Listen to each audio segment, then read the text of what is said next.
Mesdames, Mesdemoiselles, Messieurs, bonsoir et je souhaite que vous passiez avec nous un très agréable moment. Alors allons-y. Let's do it. I have good news for you. C'est l'heure de la Formule Express. J'adore ça. Ah bon? Oh, fais pas chier. On essaye? Allez. Salut à toutes et à tous et bienvenue dans cette 56e Formule Express de retour à l'écran. Moi c'est Max et je vous invite cette fois-ci à repartir au tout début des années 80 pour vous raconter l'histoire d'une comédie hexagonale sans prétention, pourtant devenue culte. Un teen movie à la française qui, malgré une forte évolution des mœurs depuis sa sortie il y a plus de 40 ans, continue de passionner chaque génération qui le découvre grâce à la justesse de ses personnages que l'on peut qualifier d'intemporels. Un film qui révéla également une très jeune actrice devenue par la suite l'une des plus populaires du cinéma français. Je vais bien évidemment vous parler de La Boum de Claude Pinoteau, avec Sophie Marceau, Claude Brasseur, Brigitte Fossé, Denise Gray et Bernard Giraudot. Sorti le 17 décembre 1980, soit une semaine après le second opus des aventures de Superman avec Christopher Reeves, et une semaine également après l'arrivée en salle d'une autre suite, celle de La Cage aux Folles, La Boum a, malgré des débuts difficiles, réussi à conquérir largement le public français. Mais ce n'est rien à côté de l'accueil que lui réserveront nos amis transalpins, qui en feront un véritable triomphe. Mais ça, je vous en reparlerai plus tard. Avant de vous raconter comment ce film a vu le jour, et pour ceux qui seraient passés à côté, La Boum, ça raconte quoi ? Vic, une adolescente de 13 ans, vit chez ses parents dans les beaux quartiers de Paris. Pour la jeune fille, c'est le temps des booms et des premiers émois amoureux qu'elle partage avec son arrière-grand-mère, Poupette. Mais alors que ses parents vivent une période délicate de leur relation, Vic doit également faire face aux défis de son âge, grandir et s'affirmer. Et ce n'est pas toujours simple. Ça fait rien, laissez tomber. De toute façon, vous en avez rien à foutre. Vous pensez qu'à vous. Vous n'êtes même pas aperçu que j'ai paumé ma gourmette en or, que j'ai raccourci ma frange, vous l'avez même pas vu. J'ai plus rien à mettre, j'ai plus de chaussettes dans mon tiroir. Vous avez même plus le temps de me faire réciter mes sons, ni de me faire à bouffer. Ça vous est bien égal de savoir si je suis heureuse ou malheureuse. Mais qu'est-ce qu'elle a? 13 ans. Tout commence à la fin des années 70. Danielle Thompson, fille de Gérard Houry et scénariste des plus grands succès de son père, je vous en parlais déjà dans l'épisode consacré au Cornio, Le bec. est déjà à cette époque mère de 2 enfants. Un garçon, Christopher, et une fille, Caroline, qui en cette fin de décennie est alors au début de son adolescence, à l'âge des premiers émois amoureux et celui des premières fêtes. Un jour, je suis rentrée chez moi, un petit peu à l'improviste comme ça, vers 4h30, 5h d'après-midi. Et là, j'ai trouvé la maison transformée avec tous les volets fermés, les rideaux fermés, des petites lumières douces, une musique douce. Et puis, il y avait, je ne sais pas, une vingtaine ou une quinzaine de nains, littéralement. Enfin, ils avaient 12 ans et demi, en train de danser joue contre joue. Et j'étais complètement ahurie parce que c'était un phénomène nouveau. Et je me souviens très très bien qu'un soir, j'étais chez moi avec des amis qui étaient venus dîner et je m'ennuyais beaucoup à mon propre dîner. Et tout à coup, j'en ai eu ras-le-bol vers 11h, 11h15, 11h30, minuit, il partait pas, j'en ai eu marre, je me suis levée, j'ai laissé l'homme de ma vie s'en occuper, je suis allée à mon bureau et j'ai écrit 2 pages. Et ça s'appelait La Boum. Et il y avait Vic. Et il y avait ses copains, ses copines, et il y avait Mathieu, et il y avait l'idée de cette boum qui était l'obsession de ses enfants, et puis il y avait le couple des parents qui avait de gros problèmes en même temps, et puis il y avait la grand-mère. Et dans ces 2 pages, beaucoup de choses. Avec ces 2 seules pages, Danielle Thompson contacte alors le producteur de télévision, Roland Gritty, pour lui proposer de développer cette histoire d'ado et en faire une série. La scénariste, qui avait déjà œuvré avec succès pour le petit écran, elle est en effet à l'origine du feuilleton Petit Déjeuner compris avec Pierre Mondy, suivi à l'époque par des millions de téléspectateurs, est convaincue que son idée narrant les aventures d'une ado, de sa famille et de ses copains est parfaite pour la télévision. Roland Gritty est emballé et un contrat est signé. That's a deal. It's a deal. That means it's a deal. Peu de temps après, Danielle Thompson déjeune avec Alain Poiret, l'un des patrons de la Gaumont, qui connaît bien la scénariste. Le studio à la Marguerite a en effet produit les 5 précédents films de son père, Gérard Houry donc, qui ont quasiment tous été des grands succès. Alain Poiret souhaite en effet que la scénariste travaille avec l'un des réalisateurs maison de la Gaumont, Claude Pinoteau, persuadé que ce binôme fera des étincelles. Au cours de l'échange, le producteur insiste pour lire les fameuses 2 pages écrites par Thompson, malgré le contrat déjà signé avec Gritty. Et sans surprise, Poiret s'emballe pour cette histoire d'ado, tout de suite convaincu qu'elle a plus sa place sur le grand écran que dans la petite lucarne. En plus, ça tombe bien, Claude Pinoteau aime ce genre d'histoire comme il l'a prouvé quelques années auparavant en réalisant La Gifle avec Isabelle Adjani. L'histoire d'une jeune étudiante qui cherche à s'émanciper de son père.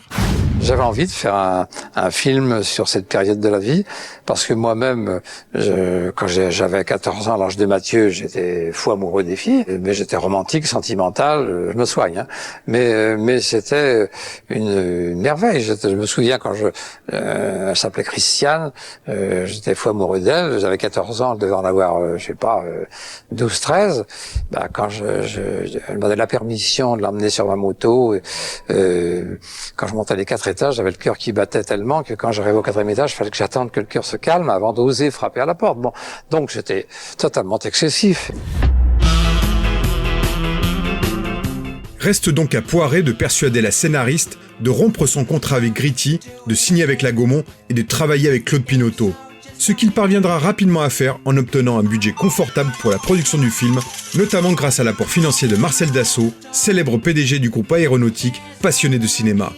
De plus, il trouve un accord financier avec le producteur de télévision qui accepte de lui céder le projet en échange d'une mention de son nom au générique. Je vais lui faire une offre qu'il ne pourra pas refuser. Daniel Thompson et Claude Pinoteau vont alors rapidement se mettre au travail. Mais malgré une envie commune d'écrire un scénario le plus réaliste possible, collant plus près des préoccupations des adolescents de cette fin des années 70, la sauce ne prend pas immédiatement entre les deux. Pourquoi ça ne marche pas? Daniel Thompson a en effet toujours eu l'habitude de travailler pour son père, Gérard Houry, malgré 2 précédentes infidélités avec Jean-Charles Taquella pour Cousin-Cousine et François Leterrier pour Va voir maman, papa travaille. Claude Pinoteau a lui écrit jusqu'à présent ses films, notamment avec Jean-Loup Dabadi pour Le Silencieux et la Gifle, ou Jean-Claude Carrière pour L'Homme en colère. 3 films avec Lino Ventura en tête d'affiche. Mais finalement, Thompson et Pinoteau vont trouver une méthodologie de travail commune qui va s'avérer très efficace, avec au centre la propre fille de la scénariste, Caroline. Claude venait travailler chez moi, on travaillait chez moi. Les enfants entraient de l'école donc tous les jours et ils nous servaient de cobayes parce que on leur venez. Alors ça les amusait bien sûr. Moi c'est ce que je faisais aussi quand j'étais enfant et que mon père travaillait avec des scénaristes à la maison. Vic, c'est Caroline. Elle était vraiment notre modèle. Pendant des mois et des mois, on a travaillé sur le scénario avec Daniel. Quand on prenait un petit goûter dans la cuisine de Daniel le soir et que Caroline rentrait du lycée, on lui posait des questions. Et elle a été vraiment, je dirais pas notre conseillère technique, elle avait 12 ans, mais ce qu'elle nous disait était très intéressant. Donc on avait vraiment en première loge un témoin de la vie adolescente de cette époque. Caroline Thompson va donc livrer tous les détails de sa vie d'adolescente à Claude Pinoteau et à sa mère, des plus surprenants aux plus intimes. Ce qui est dans le film, alors vraiment tout ce qui est dans le film est basé sur des choses que j'ai racontées à ma mère. Mais tout, l'histoire des chips quand ils sont en train de regarder, l'histoire du mur où elle planque les trucs dans les toilettes. En fait, ce qui s'est passé, c'est que moi je racontais des choses à ma mère, parce qu'en fait on est une famille où on se raconte beaucoup les choses depuis plusieurs générations. Au moment où ils ont décidé d'en faire un film, c'est-à-dire que Claude et ma mère ont décidé d'écrire quelque chose, il y avait réellement des séances de travail. Alors au début c'était de façon assez informelle, enfin ça a toujours été de façon informelle, je suis pas co-scénariste du film, mais en même temps il y avait réellement des jours où ils me disaient bon bah tu rentres et on a rendez-vous pendant 2 heures et il me pompait si je puis dire, il voulait savoir ce qui se passait. Et puis c'est elle qui a eu l'idée après d'en faire une histoire entre l'arrière-grand-mère et la petite fille, qui est en fait plus son histoire à elle avec son arrière-grand-mère. Donc elle a mélangé un petit peu les deux choses. Et effectivement, Poupette était calquée sur elle, qui était quelqu'un avec une originalité, une liberté de penser. Pour Daniel Thompson, La Boum va finalement devenir un film de plus en plus personnel. Bon, c'est vrai que tout à coup, je sentais que ce film, c'était beaucoup mon sujet, c'était mes enfants, c'était ma grand-mère, ma fille, un peu, enfin de très loin, des problèmes de couple, etc. Enfin, c'était finalement une histoire extrêmement personnelle. Et Claude est rentré là-dedans avec avec vraiment une lucidité, une fraîcheur, une gaieté.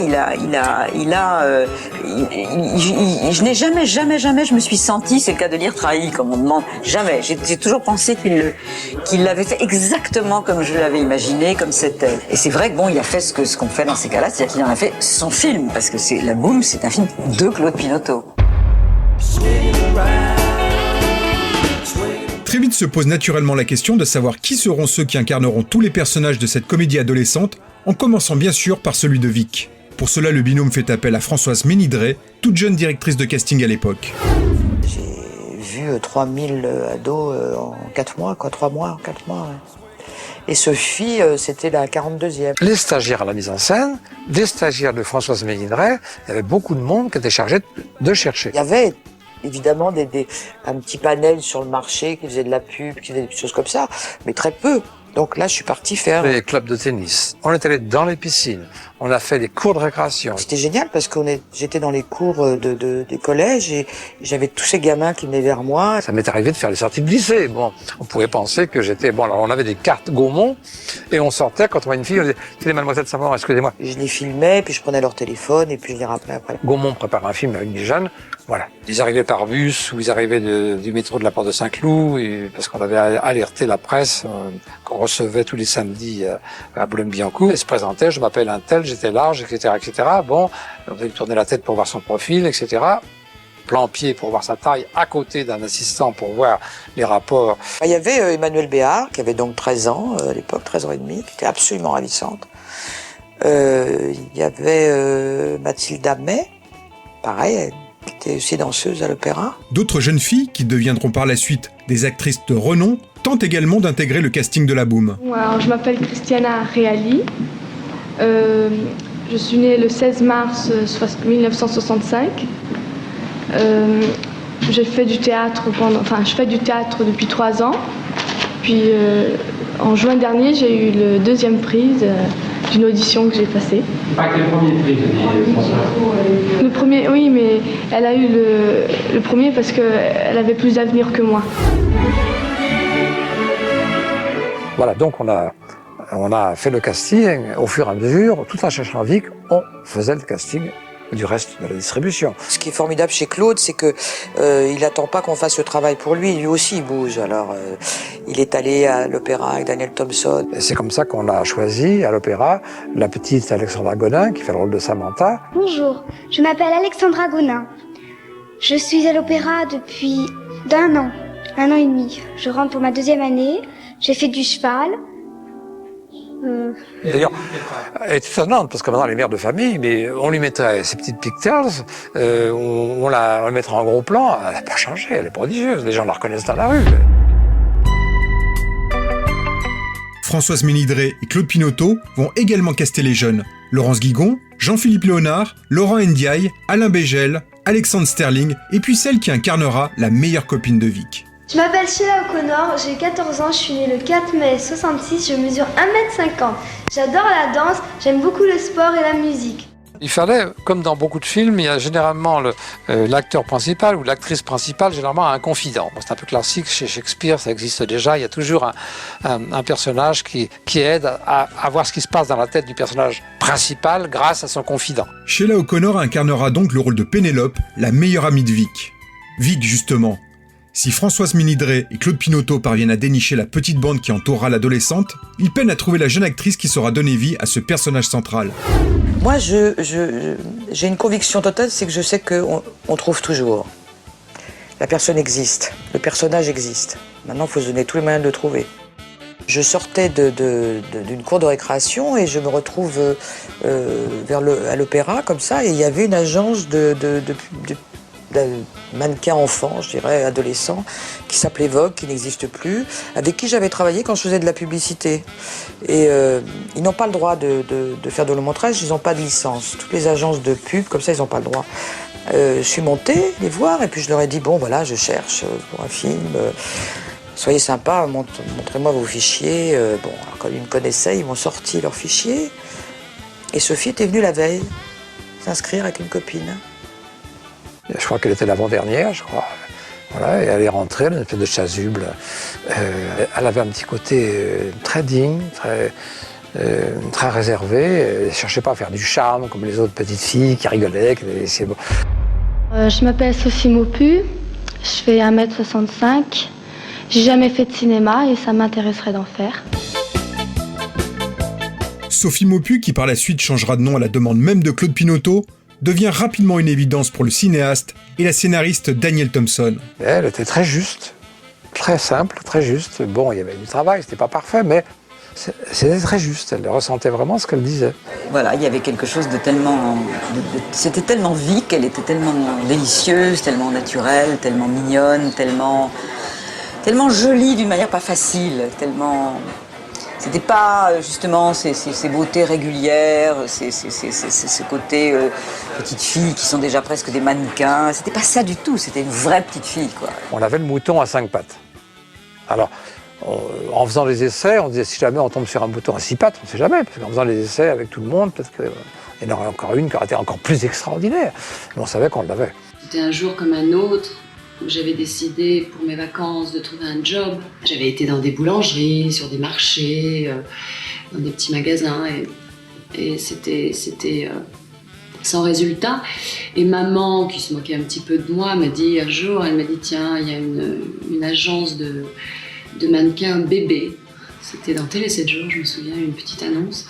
Elle me dit pourquoi tu vas pas là, se moquant de moi, et je l'ai prise au mot, j'ai dit très bien, allons-y toutes les deux. Et puis comme ça, de fil en aiguille, d'essai en essai, au bout de quelques semaines, ils m'ont dit voilà, tu as le rôle. Bon, très bien, j'étais ravie, j'avais trouvé mon boulot des vacances. J'avais donc 13 ans à l'époque. Et puis voilà, on est parti pendant les vacances de 1980, je crois, à tourner le film. Ça y est, ça va être génial. Oh, ils sont beaux, t'as vu Raoul, son blouson? C'est pas Pierre, ses yeux bleus, j'en étais sûre, super sympa. Vachement mignon. Qu'est-ce que t'as? Bah qu'est-ce qu'il y a? Oh, j'ai rien à me mettre. Pour jouer le père de Vic, Pinoteau pense tout de suite à Francis Perrin, qu'il a déjà dirigé dans La Gifle. Mais ce dernier refuse. Le réalisateur se tourne alors vers Claude Brasseur. Claude, c'était moins une évidence. Au départ, c'est vrai qu'on était parti sur Francis Perrin pour le ton que Claude voulait donner au film. Francis, il avait à l'époque une carrière cinématographique assez modeste. On le trouvait formidable. On trouvait que, justement, il avait ce côté homme-enfant. Enfin, il devait avoir, je sais pas, 35 ans, même pas à l'époque. Quand on a fini le scénario, on a demandé à Francis de le lire. On lui a donné le scénario. Puis Francis nous a visités, Bouvard-Malesherbes, il est arrivé, et elle a dit alors, et il a dit, alors mes enfants, moi je comprends pas ce père du tout, je ne comprends pas vraiment. Alors, je dis bon, arrête de plaisanter. Bon, alors t'as aimé, alors non, je suis sérieux, non, vraiment, non, je suis désolé, j'ai pas envie de tourner ce film. Alors c'est avec Daniel. C'est sincère, oui. Bon, écoute, non, vraiment, enfin, je crois qu'on n'a plus rien à se dire. Bah non. Et puis, il est parti.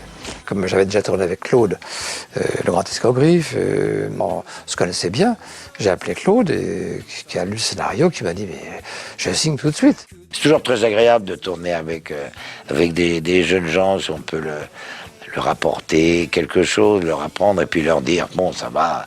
Tu regardes Vidocq, ça va 5 minutes, après ça va, je travaille avec toi, viens, on va boire un café, et puis toi, prends ton biberon. C'est Brigitte Fossé qui est choisie quant à elle pour jouer la mère de Vic. Mais cette dernière n'accepte pas tout de suite. Quand on vous a proposé ce rôle, vous êtes au sommet de votre carrière, vous avez 32 ans et vous dites, dites donc, c'est pas sympa de me faire jouer la mère d'une ado de 13 ans. Non, je suis trop jeune, j'étais trop jeune et j'ai refusé le rôle. Alors, mon professeur de l'Actors Studio, Andreas Voutsinas, m'a dit « Mais comment, chérie ?» Il était né à Khartoum, Soudan. Il était grec. Mais comment, chérie? Je l'ai parlé à Daniel Thompson, je l'ai parlé à Claude Pinoteau, de vous et de Claude Brasseur. C'est l'idéal. Et vous les dites, non, je ne vous les parle plus. Je ne vous les parle plus si vous ne les rappelez pas. Alors, je l'ai rappelé, j'ai rencontré Pinoteau. Et puis, ça s'est très, très bien passé. Mais il était quand même un peu étonné que j'ai refusé un rôle pareil. Et moi aussi, d'ailleurs, parce que quand je l'ai rencontré, ça a été merveilleux. Attends, tu sais, Daniel Thompson, c'est son rôle, mon rôle. Bien sûr. Et je lui suis éternellement reconnaissante d'avoir mis sa vie dans un film pour que je puisse l'interpréter. Et après, ça a été ma vie avec ma fille. Exactement. Elle est venue à la première et après elle m'a dit est-ce que je peux partir en boum? J'ai dit non, hein.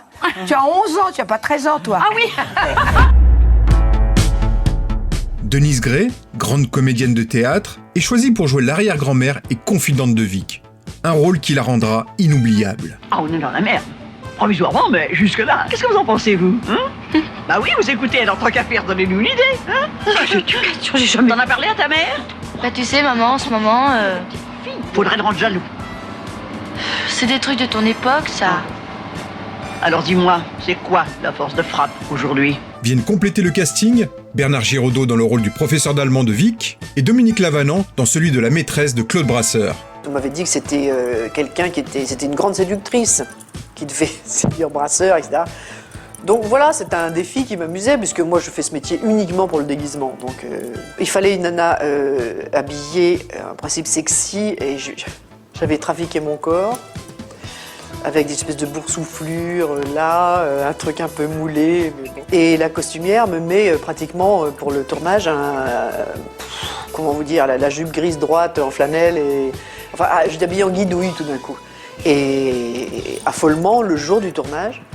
Et je suis repartie chez moi, le jour du tournage, chercher des petits costumes qui étaient un peu plus osés. Je suis retombée sur un truc rouge et noir d'une femme qui travaillait beaucoup avec les prostituées à l'époque. Voilà. C'est pas que j'ai des vêtements de prostituées chez moi, mais enfin il se trouvait que cette femme-là vendait à tout le monde.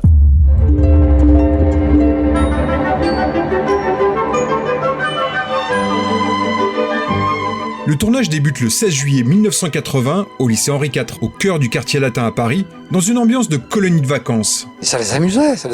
Ils assistaient à un tournage de film. Là, non seulement ils le voyaient, mais ils participaient. Et ils savaient que ça allait durer 2 mois, toutes les vacances. Oui, on a coagulé tous, quoi. Même à certains moments, d'ailleurs, on savait plus si c'était le film, la réalité. Je me souviens, les scènes de la boum, il est arrivé 1 ou 2 fois que quelques acteurs, enfants disent « Est-ce qu'on peut s'arrêter? Là, on aimerait juste finir la soirée ensemble, passer la journée à danser, à s'amuser. » Puis je me disais « Mais non, mais les enfants ont fait un film, là, c'est sérieux. » Mais bon, il y avait des vrais marshmallows, il y avait des vrais bonbons et du jus d'orange, il y avait de la musique, on s'amusait bien, c'était sympathique. Sheila O'Connor, Laura Ndiaye et Laurence Guigon se souviennent également d'un tournage turbulent. On avait beaucoup de crises de rire, ça c'est vrai. Rémi Duchemin, l'assistant réalisateur, il en a pris plein la tête, le pauvre.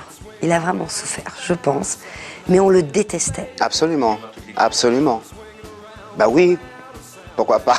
On était là tous ensemble, on se dit bon, c'est vrai que lui, ben oui, parce lui aussi, il avait un boulot à faire et c'est vrai qu'on était très... Alors, dans la boum, donc la scène de la boum, il y a forcément, quand on fait du cinéma, on fait une table avec les coca, les morceaux de pizza. Des bonbons, des petits sandwichs, etc. Et on avait le droit de toucher à rien à cause des raccords. Donc on attendait que l'accessoiriste ait le dos tourné pour shipper des trucs. Alors là, c'était Rémi devenait fou, quoi, parce qu'on partait, on bouffait les pizzas, on bouffait tout ce qu'il y avait là, et puis après, la scriptariste disait, mais attends, là, il y a... On comprend pas parce qu'il y avait j'ai un Polaroid avec 4 bouteilles de coca, là il n'y en a plus que 2, donc là oui, là il devenait fou. Pinotto parvient tout de même à garder le contrôle de son tournage en instaurant une véritable relation de complicité avec toute la petite bande, comme s'en souvient Sophie Marceau. Nous, on le considérait comme un des nôtres, quoi. C'était pas le grand méchant directeur qui va nous taper sur les doigts. Vous voyez, il faisait partie de la bande, du groupe. On l'écoutait parce qu'il avait cette autorité naturelle d'un metteur en scène, mais il savait aussi comment nous faire sentir bien à l'aise, quoi. Le tournage se poursuit dans divers quartiers de Paris, notamment au célèbre restaurant de la Coupole à Montparnasse, à la non moins célèbre discothèque de la Main Jaune, aujourd'hui disparue, et au cinéma, malheureusement disparu lui aussi, le Paris sur les Champs-Élysées, propriété de Marcel Dassault. C'est dans ce cinéma que se tourne l'une des scènes les plus célèbres du film. Il introduit son sexe dans une boîte de chips. C'est une scène qui m'avait un petit peu gêné. C'est une scène, c'est une bonne idée de Daniel. Bon, moi, je suis un petit peu pudique, bêtement, par mon éducation, et ça... Je me suis dit, on va la tourner, mais j'étais pas certain que je la laisserais dans le film.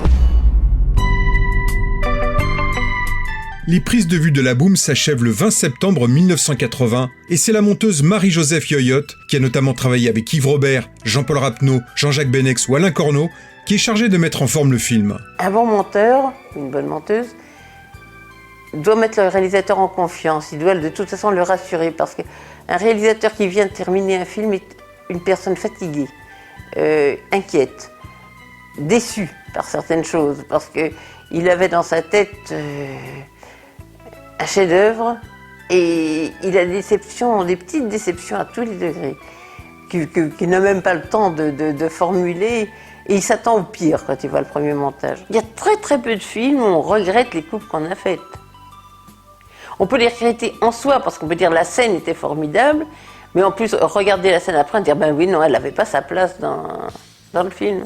Dans La Boum 1, tiens, justement, on a coupé un comédien débutant que tout le monde trouvait formidable et qui était le copain quand Claude Brasseur arrive pour emménager près de la place du Panthéon, qu'il arrive avec sa camionnette, il y a un copain qui l'aide à descendre quelque chose. Et puis il y avait une scène où il montait l'escalier où il avait 2-3 répliques. En fait, ce rôle avait été un petit peu alourdi parce que le comédien était formidable, c'était Richard Boringer. Mais finalement, ça a été coupé parce que ce copain qui aidait, qui bavardait, ça n'avait pas sa place, si vous voulez. Et je me souviens qu'à l'époque, le pauvre Richard était le comédien le plus coupé parce que tout le monde le trouvait formidable. Et comme les metteurs en scène avaient envie de le faire tourner, mais qu'il n'y avait pas de rôle pour lui, vraiment de rôle, on lui rajoutait 4-5 répliques. Et qu'est-ce qui tombe au montage? Ce sont les 4-5 répliques rajoutées presque pour faire plaisir. Pour composer la musique du film, le producteur Alain Poiré engage dans un premier temps Michel Polnareff, qui avait déjà signé la bande originale d'un long métrage signé Gaumont et Gérard Houry, La folie des grandeurs. Mais le chanteur, exilé aux États-Unis, n'y met vraiment pas du sien et propose des musiques qui ne collent pas du tout au film.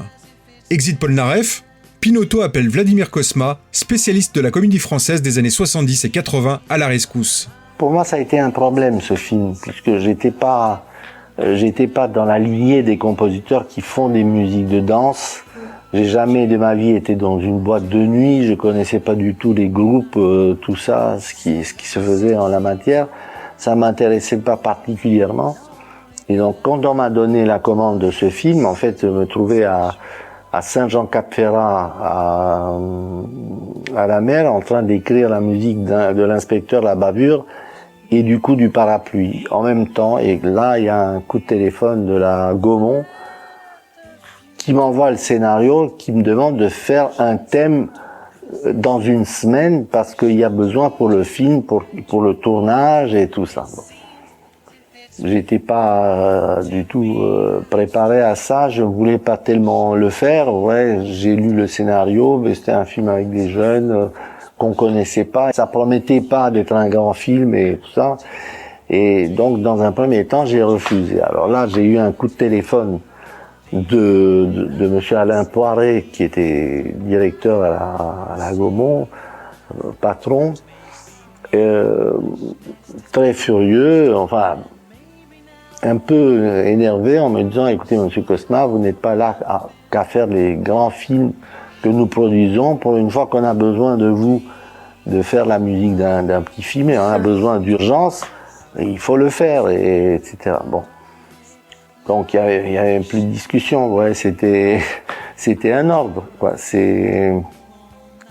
Donc je me suis mis à mon piano Wurlitzer, que je me suis mis à composer une musique sans penser à ces problèmes de boîte de nuit, à la mode, à tout ce qui se fait au groupe que je ne connaissais pas du tout. J'ai écrit un thème qui me semblait me correspondre, et un thème romantique, et en pensant que je vais l'aménager, je vais faire l'arrangement dans un deuxième temps, si le thème plaît. Donc j'ai enregistré ce thème sur le piano électrique, je l'ai envoyé, et ça a beaucoup plu à tout le monde, et ça a servi de playback pour les jeunes qui dansent dans les booms. Et voilà comment cette aventure extraordinaire qui est La Boum, qui est restée d'ailleurs, un film qui est qui a traversé les décennies et qui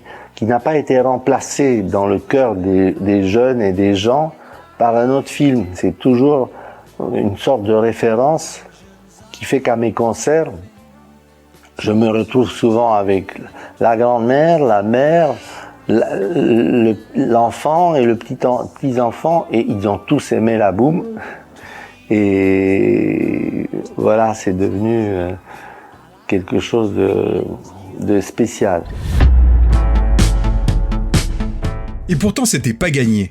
La boum sort en effet le 17 décembre 1980 et le film n'attire pas vraiment les foules le premier jour, comme s'en souviennent Claude Brasseur et Daniel Thompson. Le premier jour a été une catastrophe.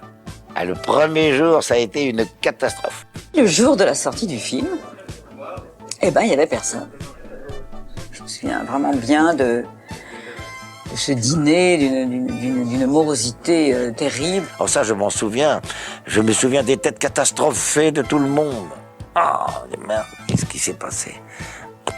Ça, rien. On a dû faire, je sais plus, quelque chose comme 2000 entrées le premier jour. Il pleuvait beaucoup et il y avait des gros embouteillages dans Paris. Alors on se disait, il pleut, il y a des embouteillages. Mais enfin quand même, bon, s'il n'y avait pas d'embouteillage, on aurait peut-être fait 1000 entrées de plus, mais ça nous aurait mis à 3000 et quelques. Donc on n'avait pas trop d'illusions. On était vraiment tristes. Il y avait un copain producteur, quand je suis arrivé, il m'a dit, oh t'inquiète pas, va. Et il m'a donné un fond qu'il a mis dans ma main. Parce que franchement, on vendait pas cher notre peau. Et puis je me souviens très bien que le lendemain, le jeudi soir, René Bonnel, qui s'occupait de la distribution de la Gaumont, m'a téléphoné en me disant c'est très curieux, on a fait 300 entrées de plus, 400 entrées de plus le jeudi, ce qui est très rare, parce que le jeudi, il y a toujours une descente. Je dis bon, c'est gentil de m'appeler, mais enfin, franchement, 300, 400 entrées de plus. Et puis je sais plus très bien les chiffres, mais je crois qu'on a fait 6 000 le vendredi, 15 000 le samedi, 20 000 le dimanche. C'est monté en flèche. Boum. Jusqu'à 4 millions et quelques. Malgré ce démarrage plus que poussif, la boum finira tout de même par cumuler près de 4 400 000 entrées. Un gros succès qui n'est rien à comparer à celui que le film va connaître un an plus tard en Italie et au Japon. C'est vrai que la boum a eu plus de succès encore en Italie qu'en France. En Italie, ça a été dément. Nous sommes allés avec Sophie, il y a eu 25 blessés à Naples, il y a eu 2 blessés, il y a eu un blessé à Rome, quand on est allé voir l'hôpital après, il se piétinait. À Osaka, on est allé en train, en rentrant dans la gare de Osaka, on a des hurlements, j'ai cru qu'il y avait une émeute. Ben oui, c'était le fan club de Sophie Marceau. C'était étonnant. Et j'entends des hurlements, ça hurlait, en fait c'était S-O-P-H-I-E, Sophie, S-O-P. J'ai beaucoup de souvenirs d'abord que c'était beaucoup de travail, parce qu'on travaillait comme des fous de 7h du matin à 9h du soir, non-stop. Des interviews, des télés, des photos, des interviews, des radios, prendre la voiture, partir, continuer jusqu'à Cham. Allez, Sophie Marceau. C'était un peu, je savais plus là. Souvent, on me téléphonait pour faire une couverture d'un magazine, telle chose, etc., etc. Et c'est moi qui recevais les coups de téléphone ici. Donc, je parlais à ses parents, je parlais à Sophie, et je l'accompagnais partout. Donc, j'étais un petit peu... je l'aidais, si vous voulez, auprès des journalistes, auprès des propositions qu'on lui faisait, je l'aidais. J'ai vécu mes 4 premières années de cinéma avec Claude, en permanence. On a commencé à voyager, on a commencé à faire la promotion du film partout, en Asie, on prenait l'avion ensemble. La première fois que j'ai pris l'avion, c'était avec lui. La première fois que j'ai fait beaucoup de choses dans ma vie, c'était avec lui. J'ai vraiment appris à faire des journées de promotion entières dans des pays étrangers, à devoir apprendre d'autres langues pour pouvoir m'exprimer autrement qu'en français, et on a fait ce parcours, ce bout de chemin ensemble pendant 4 ans. On s'est pas quittés quasiment,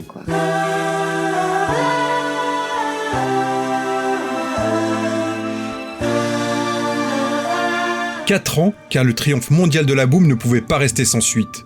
En effet, moins d'1 an après sa sortie, le duo Daniel Thompson-Claude Pinoteau reforme toute la petite bande pour donner une suite aux aventures de Vic. Claude Pinoteau nous a réunis à sa maison de campagne pour fêter les 85 ans de Denis Gray. Donc ça, c'était un très bon souvenir.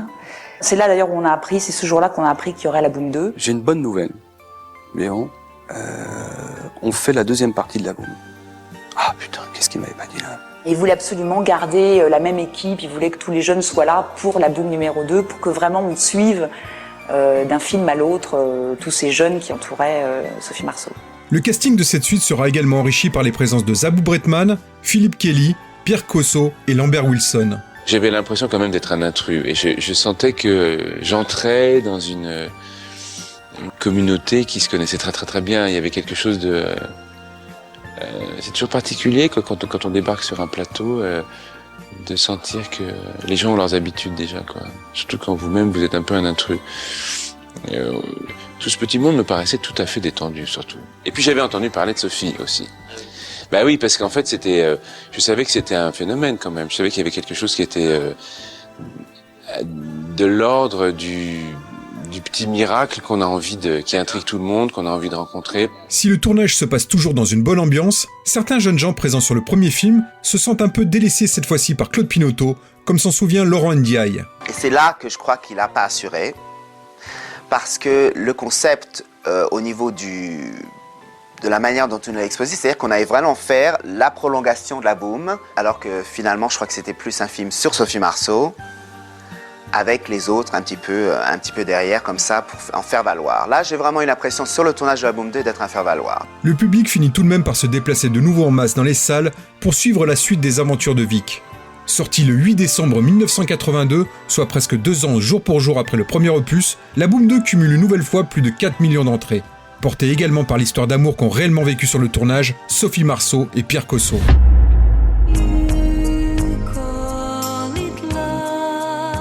Six ans plus tard, la Gaumont, désireuse de renouer avec le succès de la Boum, réunit le trio Daniel Thompson, Claude Pinoteau et Sophie Marceau pour le tournage de L'étudiante. Après le collège et le lycée, il est en effet logique de retrouver Vic sur les bancs de la fac. Et pourtant, il n'en est rien. Si Thompson et Pinoteau reprennent ici la recette à succès des deux Booms, et que les similitudes sont troublantes, ils signent ici un film qui raconte l'histoire d'une autre jeune femme, celle de Valentine, sorte de clone presque adulte de Vic. Cela n'empêchera pas certains distributeurs d'autres pays de le vendre opportunément, comme la Boum 3.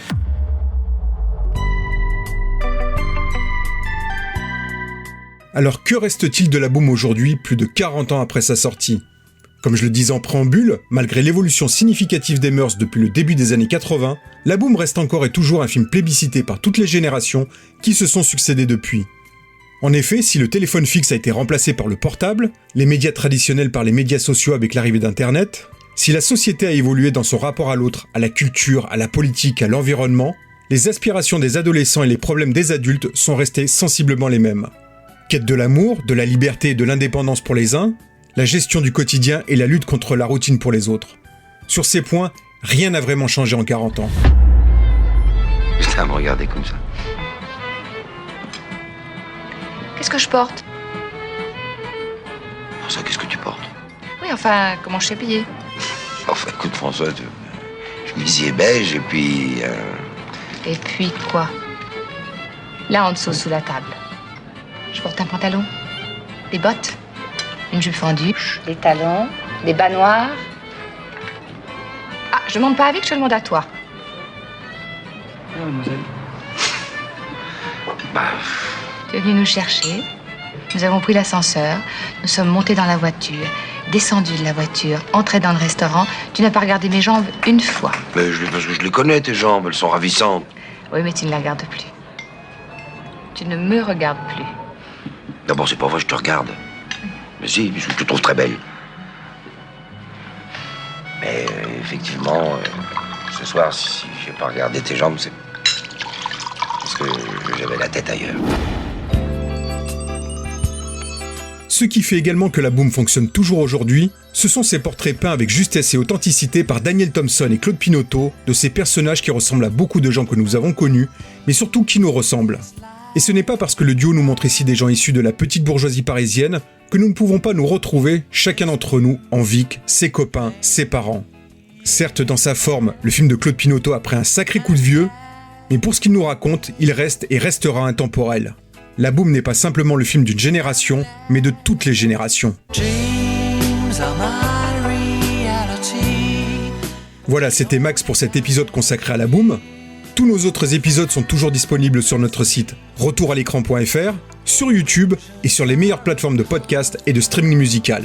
À très bientôt. Si je devais résumer ma vie aujourd'hui avec vous, je dirais que c'est d'abord des rencontres. C'est vrai que j'aime bien le cinéma. Pour être aimé, il faut être aimable. Vous voulez un chocolat? C'était pas ma guerre. Back and full force. Quelle est votre devise? Je m'appelle Bond. James Bond. Vous délirez totalement là. C'est ça qui permet de voyager à travers le temps. La vie a plus d'imagination que nous. J'espère que je ne vous apprends rien. Vous êtes un mélancolique. Mélancolique, mon cul.